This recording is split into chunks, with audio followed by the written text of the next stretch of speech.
শিক্ষামন্ত্ৰী ধৰ্মেন্দ্ৰ প্ৰধানে পদত্যাগ নকৰিলে কঁপি উঠিব দিল্লী। শিক্ষাৰ্থীৰ ভৱিষ্যতক লৈ হেতালি খেলা মোদী চৰকাৰক তীব্ৰ সকিয়নি। 5 জুনত শিক্ষামন্ত্ৰী ধৰ্মেন্দ্ৰ প্ৰধানক পদত্যাগৰ দাবী সোনম ৱাংচুকৰ। পদত্যাগ নকৰিলে দিল্লী কঁপাব ককৰোচ জনতা পাৰ্টীয়ে। CPJৰ আন্দোলনত সংগ দিব লাডাখী নেতা সোনম ৱাংচুকে। প্ৰধানমন্ত্ৰী মোদীকো হুংকাৰ দিলে সোনম ৱাংচুকে।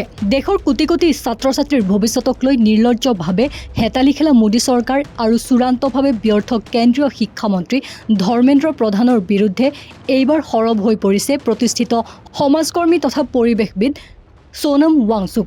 নীটকে ধৰি কেইবাটাও গুৰুত্বপূৰ্ণ পৰীক্ষাত সংঘটিত ভয়ংকৰ কেলেংকাৰীৰ প্ৰতিবাদত ককৰোচ জনতা পাৰ্টি চমুকৈ CJPৰ প্ৰস্তাৱিত আন্দোলনৰ প্ৰতি পূৰ্ণ সমৰ্থন ব্যক্ত কৰি ৱাংচুকে চৰকাৰলৈ এক কঠোৰ সকিয়নি প্ৰেৰণ কৰিছে। তেওঁ স্পষ্ট কৰি দিছে যে যদিহে 5 জুনৰ ভিতৰত অপদাৰ্থ শিক্ষামন্ত্ৰীগৰাকীয়ে নিজৰ ব্যৰ্থতা স্বীকাৰ কৰি পদত্যাগ নকৰে তেন্তে তেওঁ অহা 6 জুনত দিল্লীত হ'বলগীয়া বিশাল প্ৰতিবাদী কাৰ্যসূচীত অংশগ্ৰহণ কৰি মোদী চৰকাৰৰ বিৰুদ্ধে তীব্ৰ আন্দোলন গঢ়ি তুলিব।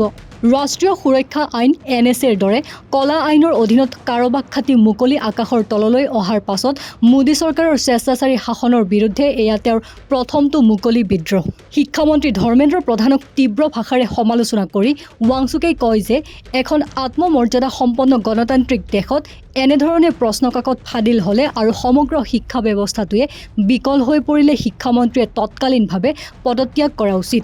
দীৰ্ঘ 40 বছৰ ধৰি শিক্ষাখণ্ডত কাম কৰা ৱাংচুকেই মোদী চৰকাৰৰ বিকশিত ভাৰত 2047ৰ ফোপোলা স্বৰূপ উদঙাই দি কয় যে কেৱল সদিচ্ছাৰে দেশ আগ নাবাঢ়ে, ইয়াৰ বাবে সঠিক নীতিৰ প্ৰয়োজন। যোৱা 3-4 জন শিক্ষামন্ত্ৰীয়ে শিক্ষাখণ্ডত কোনো চমৎকাৰ কৰিব নোৱাৰা বুলি কটাক্ষ কৰি তেওঁ কয় যে নীট, CUET, CBSE আৰু SSC GDৰ দৰে পৰীক্ষাৰ খেলিমেলিয়ে 1 কোটিৰো অধিক শিক্ষাৰ্থীৰ ভৱিষ্যত অন্ধকাৰলৈ ঠেলি দিছে আৰু বহু ছাত্ৰ ছাত্ৰীক আত্মহত্যাৰ দৰে চৰম পথ বাছি ল'বলৈ বাধ্য কৰাইছে। এটা ভিডিঅ' বাৰ্তাযোগে ৱাংচুকে প্ৰকাশ কৰে যে তেওঁ প্ৰথম ককৰোচ পাৰ্টিক প্ৰমাণ কৰিবলৈ কৈছিল যে এই আন্দোলন কোনো বিদেশী ষড়যন্ত্ৰৰ অংশ নহয়। ইয়াৰ পাছতেই CJPৰ প্ৰতিষ্ঠাপক অভিজিত দীপকে তেওঁৰ সৈতে যোগাযোগ কৰাৰ পিছত তেওঁ পতিয়ন যায় যে এই আন্দোলন সম্পূৰ্ণৰূপে দেশপ্ৰেমমূলক আৰু যুৱ প্ৰজন্মৰ প্ৰকৃত কণ্ঠ। মোদী চৰকাৰে পূৰ্বে লাডাখৰ নিৰীহ সংগ্ৰামীগৰাকীক নিৰাপত্তাৰ দোহাই দি ৰাজস্থানৰ যোধপুৰ চেণ্ট্ৰেল জেইললৈ নিক্ষেপ কৰি কণ্ঠৰোধ কৰাৰ যি কদৰ্য প্ৰয়াস কৰিছিল তাৰ উচিত উত্তৰ দিবলৈ এতিয়া ৱাংচুক সাজু হৈছে। ইফালে ছ'চিয়েল মিডিয়াত চৰকাৰৰ টোপনি হৰা ককৰোচ জনতা পাৰ্টীয়ে এতিয়া ৰাজপথত মোদী চৰকাৰৰ বিৰুদ্ধে প্ৰতিবাদৰ জোৱাৰ তুলিবলৈ সাজু হৈছে। দলটোৰ প্ৰতিষ্ঠাপক অভিজিত দীপকে অহা 6 জুনত বিদেশৰ পৰা ভাৰতলৈ উভতি আহিয়েই পোনে পোনে দিল্লীৰ যন্তৰ মন্তৰত শিক্ষামন্ত্ৰীৰ পদত্যাগৰ দাবীত শান্তিপূৰ্ণ প্ৰতিবাদ সাব্যস্ত কৰিব। ছাত্ৰ ছাত্ৰীৰ ন্যায়ৰ স্বাৰ্থত এতিয়া নহ'লে কেতিয়া, আমি নহ'লে কোন শ্লোগানেৰে শিক্ষামন্ত্ৰীৰ বিৰুদ্ধে গৰজি উঠা ৱাংচুকৰ এই হুংকাৰে এতিয়া মোদী চৰকাৰৰ শিক্ষা বিভাগৰ ফোপোলা স্বৰূপ আৰু চৰম ব্যৰ্থতাক উদঙাই দিছে।